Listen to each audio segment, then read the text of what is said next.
চুলির ভিতরে বাবারা দান করেন।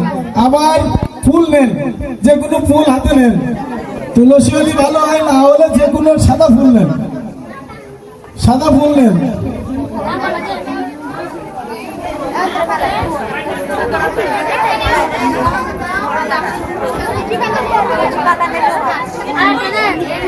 আমরা কি সবাই দীক্ষা নিছি? বাবারা মারা সবাই কি দীক্ষা নিছি? সবাই আলোচনা করতো যারা দীক্ষা নিছে না, নেওনি দীক্ষা নিছে, তাই না? তাহলে আধ এরা উঠবে না, আধ এরা উঠবে, তাহলে ভালো হবে। রাগ লজ্জা ভয় দিন থাকিতে সাধু সঙ্গ নয়। তাহলে আমরা যারা সবাই ভগবানের পথে দীক্ষা নিছি তারাও, আর যারা না নিছি